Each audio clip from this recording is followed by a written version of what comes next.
إن الحمد لله نحمده ونستعينه ونستغفره ونعوذ بالله من شرور أنفسنا ومن سيئات أعمالنا من يهده الله فلا مضل له ومن يضلل فلا هادي له وأشهد أن لا إله إلا الله وحده لا شريك له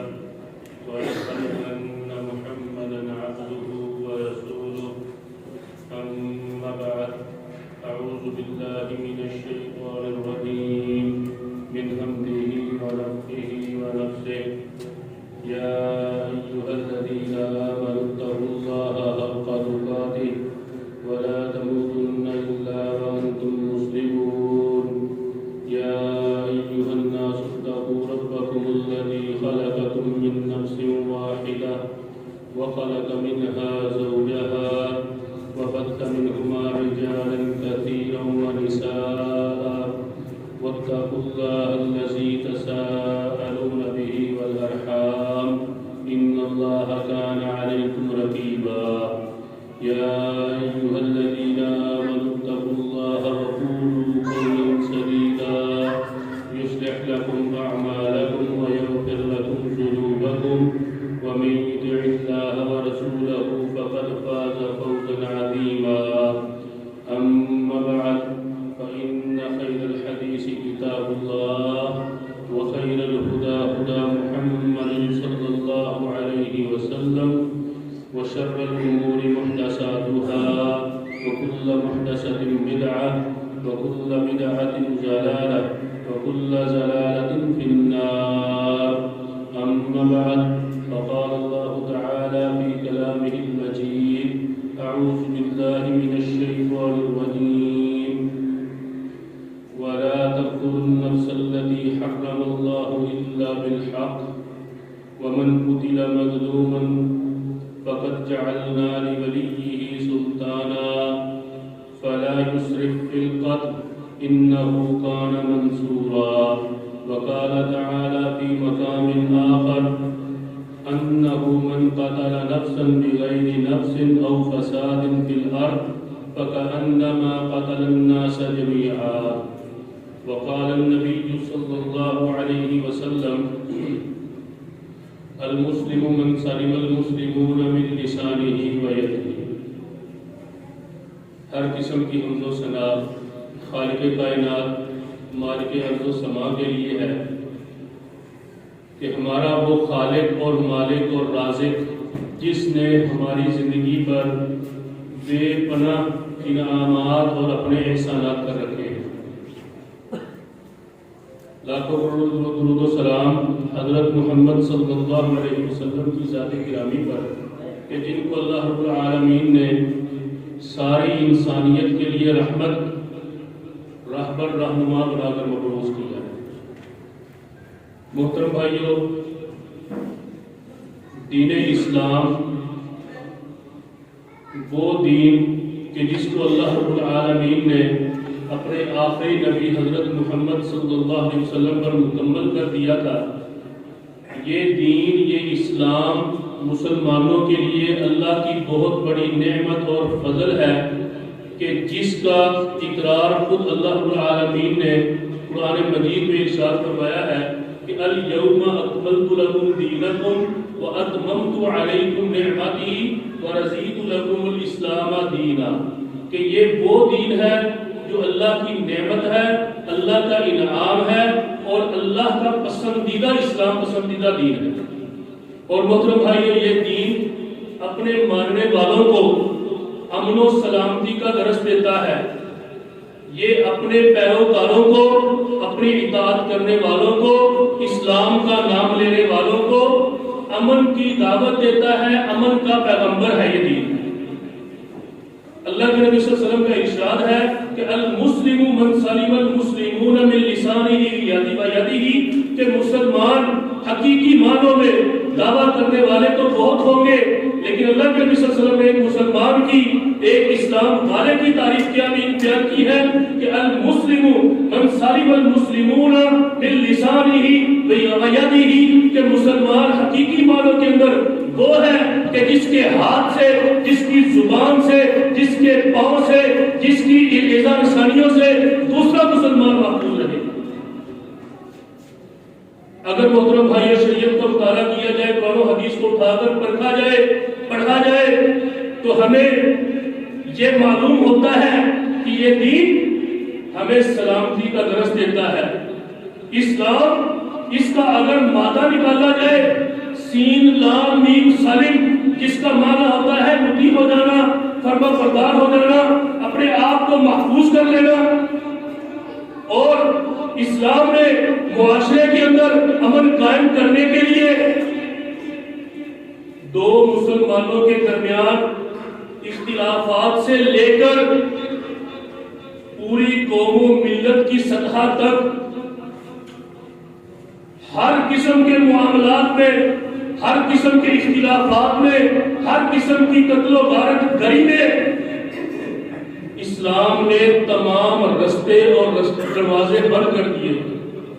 وہ اسباب، وہ طریقے، وہ رستے کہ جن کے ذریعے دو مسلمانوں کے درمیان یا دو معاشروں کے درمیان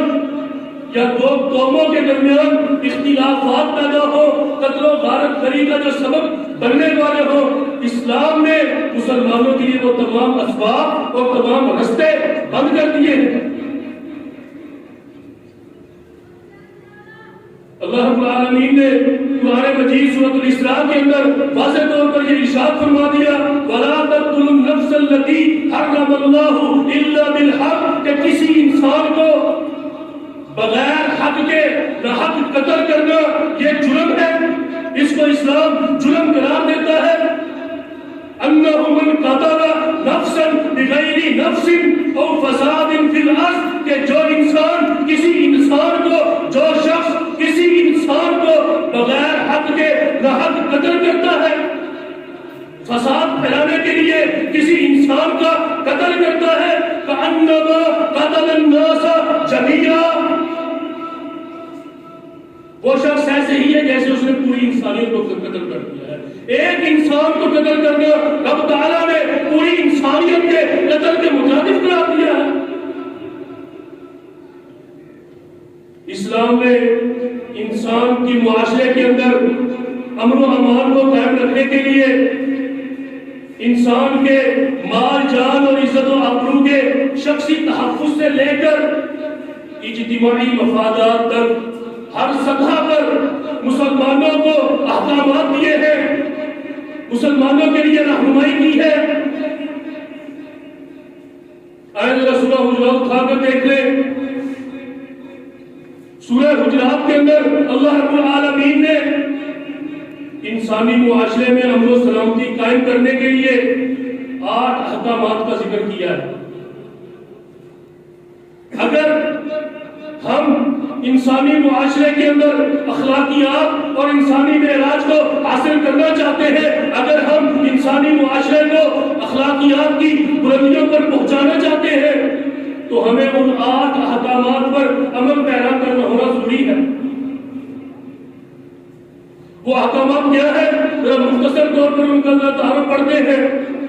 دیکھتے ہیں کہ اللہ رب العالمین سورہ حجرات کے اندر مسلمانوں کو، ایمان والوں کو کیا حکم دیتے ہیں۔ ان جاءکم بنبأ، کہ اگر تمہارے پاس کوئی فاسق آ جاتا ہے، کوئی خبر لے کر آ جاتا ہے، فتبینوا، پہلا حکم اللہ رب العالمین نے مسلمانوں کو انسانی معاشرے کے اندر امن و امان کو برقرار رکھنے کے لیے یہ دیا ہے کہ اگر تمہارے پاس کوئی شخص خبر لے کر آتا ہے کہ فلاں بندہ، اس کے بارے میں یہ خبر ہے، اس نے یہ اسلام کی توہین کی ہے، اس نے یہ ہمارے نبی کی توہین کی ہے، ان جاءکم فاسق بنبأ فتبینوا، اللہ رب العالمین سورہ حجرات کے اندر سب سے پہلا حکم مسلمانوں کو یہ ارشاد فرما رہے ہیں کہ اگر تمہارے پاس کوئی فاسق کوئی بھی خبر لے کر آتا ہے تو اس خبر پر یقین کرنے سے پہلے، اس خبر کو مان لینے سے پہلے، اس خبر پر عمل کرنے سے پہلے فتبینوا، اس کی تصدیق کر لو، تحقیق کر لو۔ کوئی بھی خبر آ جائے، اس کو ماننے سے پہلے، اس پر یقین کرنے سے پہلے اس کی کو تحقیق کر لینی چاہیے۔ دوسرا حکم جو اللہ رب العالمین نے سورہ حجرات کے اندر بیان کیا ہے کہ اگر اہل ایمان کے دو گروہ آپس میں لڑ پڑے، اگر دو گروہ، دو مسلمان، دو قومیں، دو مومن آپس میں جھگڑ پڑے، ان کے درمیان کسی بات پر اختلاف ہو جائے، معاملہ قتل و غارت تک پہنچ جائے، فاصلحوا بینہما، تو ان دونوں کے درمیان صلح کروا دو۔ تیسرا حکم جو اللہ رب العالمین نے سورہ حجرات کے اندر معاشرے کے اندر امن و امان کو قائم رکھنے کے لیے بیان کیا ہے کہ کوئی بھی قوم ایک دوسرے کا مذاق نہ اڑائے، ایک دوسرے کا تمسخر نہ بنائے۔ چوتھا حکم آپس میں لام تام کرنے سے منع کیا ہے اللہ رب العالمین نے۔ پانچواں حکم جو انسانی معاشرے کے اندر امن و امان کو قائم رکھنے کے لیے، انسانی معاشرے کو اخلاقیات کی بلندیوں پر پہنچانے کے لیے اللہ رب العالمین نے بیان کیا ہے، وہ یہ ہے کہ آپس میں ایک دوسرے کو برے القابات سے ذکر نہ کیا جائے، ایک دوسرے کو الٹے ناموں سے ذکر یاد نہ کیا جائے، ایک دوسرے کے برے لقب نہ بیان کیے جائیں۔ چھٹا حکم ایاکم والظن، بدگمانی سے بچا جائے۔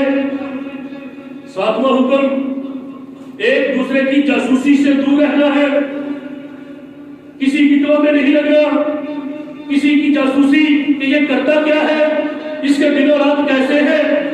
اس کی جاسوسی کرنا اس کو ذلیل کرنے کے لیے۔ اور آٹھواں حکم غیبت سے بچنا، غیبت سے دور رہنا۔ محترم بھائیو، یہ 8 کے 8 احکامات انتہائی اہمیت کے حامل ہیں۔ جب تک کوئی بھی معاشرہ ان احکامات پر عمل پیرا نہیں ہوتا، جب تک کوئی بھی معاشرہ ان احکامات کو اڈاپٹ نہیں کر لیتا، جب تک کوئی بھی معاشرہ ان احکامات کے مطابق اپنی زندگی کو، اپنی بنیادوں کو استوار نہیں کر لیتا، اس وقت تک وہ معاشرہ اخلاقی بلندیوں کو نہیں پا سکتا۔ اللہ اکبر!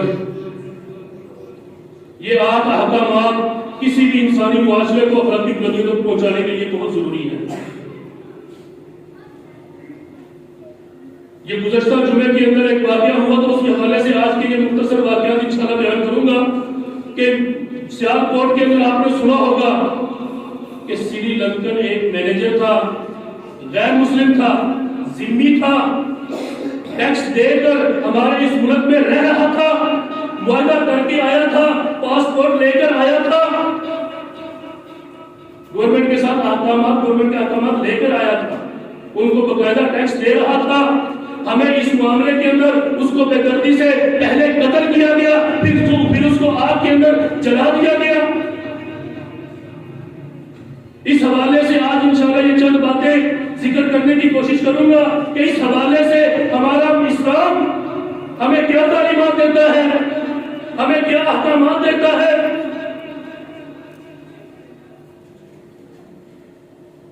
اللہ اکبر! محترم بھائیو، اسلام وہ انسانی حقوق کی ادائیگی پر بہت زیادہ زور دے رہے ہیں۔ نبی کریم صلی اللہ علیہ وسلم کا فرمان ہے کہ ایک مسلمان کے، ایک انسان کے دوسرے انسان پر جو حقوق ہے، ہمسائے کے ہمسائے پر حقوق ہے، انسان کے جو حقوق ہے، آپس میں جو حقوق ہے، یہ اللہ رب العالمین بھی معاف نہیں کر سکتے۔ اللہ کے جو حقوق ہے، اگر ہماری عبادات میں کوئی کمی ہوگی، کوئی کوتاہی ہوگی، اگر اللہ چاہے تو وہ معاف فرما دیں گے، لیکن جو انسان کے حقوق کے اندر ہم نے تلفی کی ہوگی، جب تک انسان ان گناہوں کو، ان حقوق کو معاف نہیں کرتا، رب تعالیٰ بھی ان حقوق کو معاف نہیں کریں گے۔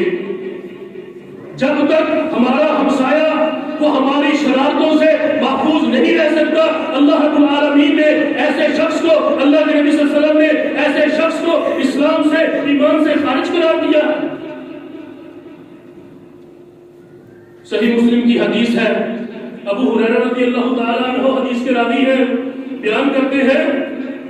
رسول اللہ صلی اللہ علیہ وسلم قال، اللہ کے رسول صلی اللہ علیہ وسلم نے ارشاد فرمایا واللہ لا یؤمن واللہ لا یؤمن واللہ لا یؤمن، 3 مرتبہ اللہ کے نبی صلی اللہ علیہ وسلم نے قسم کھا کر فرمایا اللہ کی قسم وہ شخص مومن نہیں ہے، اللہ کی قسم وہ شخص ایمان والا نہیں ہے، اللہ کی قسم وہ شخص ایمان سے خالی ہے۔ قالوا، صحابہ پوچھنے لگے وما ذاک یا رسول اللہ، اے اللہ کے رسول صلی اللہ علیہ وسلم وہ کون ہے، ایسا بدبخت شخص کون ہے کہ جو اسلام سے خارج، جس کو آپ مومن نہیں کہتے، جس کو آپ اسلام سے خارج قرار دیتے ہیں، جس کو آپ ایمان سے خارج قرار دیتے ہیں۔ اللہ اکبر، نبی کریم صلی اللہ علیہ وسلم نے فرمایا الجار جار لا یؤمن جارہ بوائقہ، ہمسایہ وہ پڑوسی جس کا اپنا ہمسایہ، جس کا اپنا پڑوسی اس کی شرارتوں سے محفوظ نہیں ہے، لا یؤمن، وہ بندہ ایمان سے خالی ہے، وہ بندہ ایمان سے خارج ہے۔ یہ اللہ کے نبی صلی اللہ علیہ وسلم کا فیصلہ کہ جو بندہ اپنے ہمسائے کے حقوق کا خیال نہیں رکھتا اس کا اسلام ایمان کے ساتھ کوئی تعلق نہیں۔ اور محترم بھائیو، اسلام یہ امن و سلامتی کا دین ہے، یہ عزت و احترام کا دین ہے، یہ انسانی جان کی حرمت اور احترام کی اور کسی کو ناحق قتل کرنے کے حوالے سے کیا احکامات دے رہا ہے، انہ من قتل نفسا بغیر نفس او فساد فی الارض فکأنما قتل الناس جميعا، کہ اسلام تو ایک انسان کی جان کی اس قدر اہمیت بیان کرتا ہے، اس کا اس قدر احترام بیان کرتا ہے کہ وَأَنَّهُ مَنْ قَتَلَ نَفْسًا، کہ جس نے کسی ایک نفس کو، کسی ایک جان کو بغیر حق کے قتل کر دیا، زمین کے اندر فساد پھیلاتے ہوئے کسی کو ناحق قتل کر دیا، فَكَأَنَّمَا قَتَلَ النَّاسَ جَمِيعًا، کسی ایک انسان کو قتل کرنا پوری انسانیت کو قتل کرنے کے مطابق اسلام نے قرار دیا۔ یہی وجہ ہے کہ کل قیامت کے دن جب اللہ کے سامنے کھڑا ہوں گے، جب حساب کتاب کا دن آئے گا، یہ ہر مسلمان کا عقیدہ ہے کہ ہم نے قیامت کے دن اپنے رب کے سامنے جانا ہے، کھڑے ہونا ہے۔ تو قیامت کے دن سب سے پہلے جو معاملات نپٹائے جائیں گے، عبداللہ بن مسعود رضی اللہ تعالیٰ عنہ حدیث کے راوی ہے، بیان کرتے ہیں کہ سب سے پہلے اول ما یقضى بین الناس یوم القیامہ فی الدماء، کہ قیامت کے دن جو سب سے پہلے معاملات نپٹائے جائیں گے وہ ناحق خون کے بارے میں ہوں گے۔ بلایا جائے گا جس نے کسی نفس کو، کسی انسان کو بغیر حق کے ناحق قتل کیا ہوگا، اس کو اللہ کے سامنے کھڑا کیا جائے گا، اس سے پوچھا جائے گا کہ تو نے یہ کام کیوں کیا،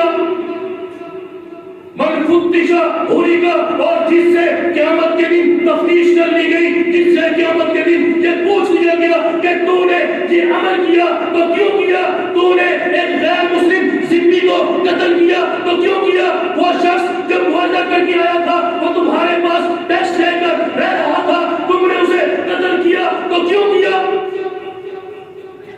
من فتش حرق، جس سے پوچھ لیا گیا، جس سے تفتیش کر لی گئی کہ تو نے یہ کام کیا تو کیوں کیا، ہولی کا وہ شخص تباہ و برباد ہو جائے گا۔ اللہ اکبر، محترم بھائیو، کسی انسان کو، مسلمان تو دور کی بات، کسی کافر غیر مسلم جو ذمہ ہے، جو معاہدہ کر کے ہمارے ملک میں آیا ہے، ہمارے علاقے میں آ کر رہ رہا ہے، اس کو قتل کرنے والا جنت کی خوشبو تک نہیں سونگھ سکے گا۔ آئے اگر اللہ کے نبی صلی اللہ علیہ وسلم کا فرمان اٹھا کر دیکھتے ہیں، صحیح بخاری کی حدیث ہے، عبداللہ بن عمر رضی اللہ تعالی عنہما حدیث کے راوی ہیں، بیان کرتے ہیں کہ قال رسول اللہ من قتل معاہدا لم یرث رائحۃ الجنہ، کہ جو کسی ذمی کو، کسی غیر مسلم ذمی کو قتل کرتا ہے، ذمی ایسے شخص کو کہتے ہیں جو ہو تو غیر مسلم، مسلمانوں کے علاقے کے اندر رہتا ہو، جزیہ دے کر، ٹیکس دے کر، معاہدہ کر کے آیا ہو، کاروبار کے سلسلے میں، کسی کام کے سلسلے میں مسلمانوں کے علاقے کے اندر رہ رہا ہو، ٹیکس ادا کر رہا ہو، جزیہ دے رہا ہو، مسلمانوں کے حکومت کے ساتھ معاہدہ کر کے آیا ہو، اور جو شخص کسی ایسے مسلمان کسی ایسے شخص کو غیر مسلم کو قتل کر دے، من قتل معاہدا، جو کسی غیر مسلم ذمہ کو قتل کر دے، جو معاہدہ کر کے ہمارے علاقے کے اندر رہنے والے کسی شخص کو قتل کر دے بغیر حق کے، لم یرد رائحۃ الجنہ، اللہ کے نبی صلی اللہ علیہ وسلم کا یہ فیصلہ ہے، اللہ کے نبی صلی اللہ علیہ وسلم کا یہ فرمان ہے۔ اور محترم بھائیو، اللہ کے نبی صلی اللہ علیہ وسلم کی زبان وہ ہے وما ينطق عن الهوى، جو اپنی طرف سے کچھ نہیں بولا کرتی، جو بھی ہوتا تھا رب کے حکم سے بولتے تھے۔ اللہ کے نبی صلی اللہ علیہ وسلم نے یہ فیصلہ کر دیا ہے لم یرد رائحۃ الجنہ، وہ جنت کی خوشبو نہیں پا سکے گا، جبکہ جنت کی خوشبو کتنے علاقے سے کتنی دوری سے انسان کو محسوس ہوگی۔ آئے اسی حدیث کے اگلے الفاظ وَإِنَّ رِيحَهَا تُوجَدُ مِن مَسِيرَةِ 40 عَامًا، انسان جنت سے 40 سال کی دوری پر ہوگا۔ انسان جنت کی طرف جا رہا ہے، جنت سے 40 سال کی مسافت پر ہوگا، اسے جنت کی خوشبو آنا شروع ہو جائے گی۔ اس حدیث کا مطلب کہ جو انسان کسی ذمہ کو قتل کرتا ہے وہ جنت کے قریب نہیں پھٹک سکتا۔ جنت کی خوشبو 40 سال کی مسافت سے انسان کو ملنا شروع ہو جائے گی۔ انسان خوشبو محسوس کرنا شروع کر دے گا کہ میں جنت کی طرف جا رہا ہوں، تو یہ شخص اس سے بھی دور ہوگا، جنت کی خوشبو تک نہیں پا سکے گا۔ اور سنن نسائی کی ایک حدیث کے اندر اللہ کے نبی صلی اللہ علیہ وسلم نے یہ ارشاد فرمایا ہے کہ من قتل ذمیا بغیر حق فقد حرم علیہ الجنہ، کہ جو کسی معاہد کو، کسی ذمہ کو، کسی غیر مسلم کو بغیر حق کے ناحق قتل کرتا ہے فقد حرم علیہ الجنہ، اس پر جنت حرام ہے۔ اور محترم بھائیو، ہم سارا دن عبادت کرتے ہیں، ہم اسلام کا نام لیتے ہیں، ہم اسلام کا دعویٰ کرتے ہیں، کس لیے کہ کل قیامت کے دن ہم نے جنت میں داخل ہونا ہے۔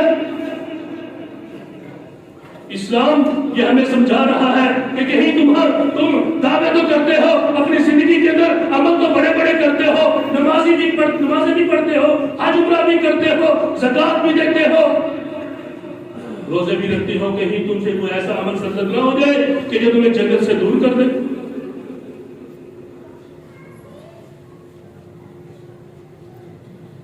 کسی ایک انسان کو قتل کرنا یہ کس قدر بڑا جرم ہے۔ ایک چھوٹا سا واقعہ صحابہ کرام بیان کرتے ہیں، بعث النبی صلی اللہ علیہ وسلم خالد بن الولید الی بنی جذیمہ، اللہ کے نبی صلی اللہ علیہ وسلم نے خالد بن ولید کی کمان کے اندر ایک قافلہ روانہ کیا بنو جذیمہ کے علاقے کے اندر، ایک مہم دے کر بھیجا خالد بن ولید کو، اور کہا کیا تھا کہ جا کر انہیں اسلام کی دعوت دینی ہے۔ خالد بن ولید گئے، جا کر اسلام کی دعوت دی، فدعاهم الى الاسلام، ان علاقے والوں کو اسلام کی دعوت دی، انہیں اسلام کے متعلق بتایا۔ فلم يحسنوا ان يقولوا اسلمنا فجعلوا يقولون سمعنا سمعنا۔ صحیح بخاری کا محترم بھائیو یہ واقعہ ہے، صحیح بخاری کے اندر ذکر ہے کہ ابتدا کے اندر جب نبی کریم صلی اللہ علیہ وسلم نے اسلام کی دعوت دی تھی تو جو لوگ نبی کریم صلی اللہ علیہ وسلم کی دعوت پر لبیک کہتے ہوئے اسلام میں داخل ہو چکے تھے انہیں مشرکین مکہ صابی کہتے تھے۔ صابی کا معنی بے دین، کہ اپنے دین سے پھرنے والے، اباء کے دین کو چھوڑ دینے والے مسلمانوں کو قریش مکہ صابی کہا کرتے تھے۔ تو خالد بن ولید بنو جذیمہ کے علاقے کے اندر گئے، ان علاقے والوں کو جا کر اسلام کی دعوت دی۔ حدیث کے الفاظ ہیں، صحابہ کرام بیان کرتے ہیں کہ وہ لوگ اسلمنا اسلام کو اچھے طریقے سے ادا نہیں کر سکتے تھے، یہ نہیں کہہ سکے کہ ہم مسلمان ہو گئے ہیں۔ تو انہوں نے وہ مشرکین مکہ، قریش مکہ کا جو لفظ تھا کہ وہ مسلمانوں کو صابی کہتے تھے، بے دین کہتے تھے، انہوں نے اپنے آپ کو سبانا، ہم صابی ہو چکے، ہم صابی ہو چکے، یہ کہنا شروع کر دیا۔ خالد بن ولید نے سمجھا کہ یہ دین کو قبول نہیں کر رہے، یہ اپنے دین سے پھرنے کا اعلان کر رہے ہیں۔ فجعل الخالد يقتل منهم ويأسر، خالد بن ولید نے انہیں قتل کرنا شروع کر دیا۔ کسی کو قتل کر دیا، کسی کو قیدی بنا لیا۔ صحابہ کرام بیان کرتے ہیں کہ ہم میں سے ہر ایک کو ایک ایک قیدی دے دیا اور حکم دے کہ اس کو قتل کر دیا جائے۔ ہم نے کہا کہ جب تک یہ معاملہ نبی کریم صلی اللہ علیہ وسلم کی خدمت میں ذکر نہیں ہوتا، ہم میں سے کوئی بھی اپنے قیدی کو قتل نہیں کرے گا۔ نبی کریم صلی اللہ علیہ وسلم کے پاس آئے، حتی قدمنا علی النبی فذکرنا، تو اللہ کے نبی صلی اللہ علیہ وسلم کے پاس آ کر ہم نے یہ واقعہ بیان کیا کہ اللہ کے نبی صلی اللہ علیہ وسلم ہم وہاں گئے تھے، ہم نے جا کر اسلام کی دعوت دی، انہوں نے آگے سے یہ کیا تو خالد نے انہیں قتل کرنا شروع کر دیا۔ محترم بھائیو، خالد بن ولید وہ صحابی ہے کہ جسے سیف من سیوف اللہ کہا جاتا ہے، جسے اللہ کی تلوار کہا گیا ہے۔ جس مارکے میں جاتے تھے اس مارکے کے اندر کبھی شکست نہیں ہوتی تھی۔ بڑے جلیل القدر صحابی، بڑے جڑی صحابی ہیں۔ اللہ کے نبی صلی اللہ علیہ وسلم کے پاس معاملہ آیا، اللہ کے نبی صلی اللہ علیہ وسلم نے بات سنی، فرفع النبی صلی اللہ علیہ وسلم یدہ فقال اللہم انی ابرأ الیک مما صنع خالد۔ اپنے ہاتھوں کو آسمان کی طرف بلند کر کے اللہ رب العالمین سے کیا اللہ کے نبی صلی اللہ علیہ وسلم نے دعا کی، اللہم انی ابرأ الیک مما صنع خالد، کہ جو خالد نے یہ عمل کیا ہے کہ ایک مسلمان کو، ایک اسلام کا نام لینے والے کو جو تمہارے خلاف لڑ نہیں رہا تھا، انہیں قتل کیا ہے، اے اللہ میں خالد کے اس عمل سے بری ہوں، میں اس عمل میں اس کا شریک نہیں ہوں۔ دو مرتبہ اللہ کے نبی صلی اللہ علیہ وسلم نے یہ دعا کی۔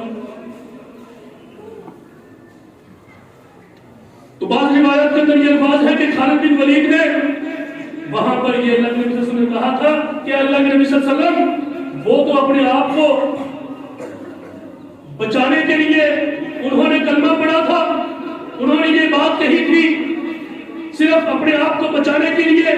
تو آگے سے اللہ کے نبی صلی اللہ علیہ وسلم نے انہیں یہ کہا تھا کہ کیا تو نے اس کا سینہ چیر کر دیکھا تھا کہ وہ سچ بول رہا ہے یا جھوٹ بول رہا ہے؟ اور محترم بھائیو، ایک شخص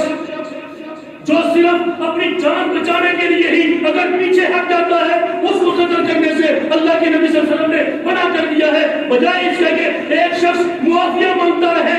ذمہ بھی ہو، غیر مسلم بھی ہو، ٹیکس بھی ادا کرتا ہو، وعدہ کر کے آیا ہو، اسے ہماری زبان کا نہیں پتا، اسے ہمارا علم بھی نہیں ہے، اور پھر انٹرویو کے اندر کہنے والے کہتے کیا ہے کہ سٹیکر کون سا تھا، کئی جتنے موتنی باتیں ہیں۔ ایک انٹرویو دینے والے نے کہا کہ اس سٹیکر پر لبیک یا حسین لکھا تھا، اس نے اس سٹیکر کو اتار کر ردی کے اندر پھینک دیا تھا، اور ہم سے انبیاء کی توہین برداشت نہیں ہوتی۔ جہالت کی انتہا ہے محترم بھائیو۔ حضرت حسین رضی اللہ تعالی عنہ جنت کے سردار ہیں، اللہ کے نبی صلی اللہ علیہ وسلم کے نواسے ہیں، نبی نہیں ہیں، نبی کے نواسے ہیں، ان کو نبیوں کے ساتھ ملا دیا کہ ہم سے انبیاء کی توہین برداشت نہیں ہوئی۔ اللہ اکبر۔ محترم بھائیو، اسلام یہ امن و سلامتی کا دین ہے۔ اگر بالفرض ایسا کوئی معاملہ ہوتا بھی ہے تو اسلام نے ہر شخص کو قتل کرنے کا اختیار نہیں دے رکھا۔ اس کا حق، اس کا اختیار ارباب اختیار کے پاس ہے، حکومت کے پاس ہے، قاضی ہیں، عدالتیں ہیں، وہاں پر معاملہ لے کر جائیں، اس کو کٹہرے میں کھڑا کریں، اس کی بات تو سنیں۔ اللہ سے دعا ہے کہ اللہ ہمیں عمل کرنے کی توفیق عطا فرمائے۔ وما علیہ الا البلاغ المبین۔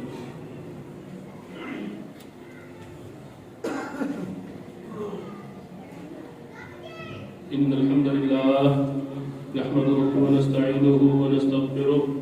ونعوذ باللہ من شرور انفسنا ومن سیئات اعمالنا، من يهده الله فلا مضل له ومن يضلل فلا هادي له، أشهد أن لا إله إلا الله وحده لا شريك له وأشهد أن محمدا عبده ورسوله۔ اللہ اکبر۔ محترم بھائیوں، حضرت عمر فاروق رضی اللہ تعالیٰ عنہ کے دور حکومت میں ایک غلام کو، ایک بچے کو قتل کر دیا گیا دھوکے سے۔ وہ معاملہ، وہ فیصلہ اللہ کے نبی صاحب اپنا حضرت عمر فاروق کی عدالت میں آیا تو انہوں نے اس کے بارے میں تاریخ ساز الفاظ کہے تھے، وہ الفاظ یہاں پر بیان کرنا چاہتا ہوں۔ انا غلام قتل غیلۃ فقال عمر لو اشترک فیہا اہل صنعاء لقتلتهم۔ صحیح بخاری کے اندر یہ واقعہ مذکور ہے کہ یمن کے علاقے کے اندر کچھ لوگوں نے مل کر ایک غلام کو دھوکے سے قتل کر دیا۔ حضرت عمر کے پاس یہ واقعہ آیا، اس کا فیصلہ آیا تو حضرت عمر رضی اللہ تعالیٰ عنہ نے اس کا فیصلہ کیا کہ لو اشترک فیہا اہل صنعاء، اگر سارا اہل یمن اس غلام کے قتل کے اندر شریک ہوتا لقتلتهم، تو میں ان کو سب کو قتل کر دیتا۔ اور پھر ایک روایت کے اندر آتا ہے کہ اس واقعے کے اندر 7 لوگ شامل تھے، حضرت عمر نے 7 کے 7 لوگوں کو قتل کروا دیا۔ ایک غلام کو قتل کرنے کا، ناحق بغیر حق کے دھوکے سے قتل کیا ایک غلام کو، اس کی سزا کے اندر حضرت عمر فاروق بیان کرتے ہیں کہ لو اشترک فیہا اہل صنعاء، اگر سارا یمن بھی اس کے اندر شامل ہوتا لقتلتهم، میں ان سب کو قتل کر دیتا۔ تو محترم بھائیو، یہ وقت کا تقاضا ہے کہ اگر معاشرے کو اخلاقیات کی بلندیوں تک پہنچانا ہے، اگر اسلام کے اندر امن و امان کو قائم کرنا ہے، تو پھر اس طرح کے واقعات کو روکنے کے لیے ارباب اختیار کو اپنا کردار ادا کرنا ہوگا، ورنہ اگر آج ان لوگوں کو ڈھیل دے دی گئی تو کل اس طرح کے کئی اور واقعات بھی کھڑے ہوں گے۔ جس پر جی چاہے گا، جس کے ساتھ تو ذاتی اختلاف ہوگا، وہ اس پر توہین مذہب کی قدغن لگا دے گا، وہ اسے توہین اسلام سے جوڑ کر، وہ اسے توہین انبیاء کے ساتھ جوڑ کر اس کے خلاف محاذ کھڑا کر دے گا۔ سبحان ربک رب العزت عما یصفون وسلام علی المرسلین والحمد للہ رب العالمین۔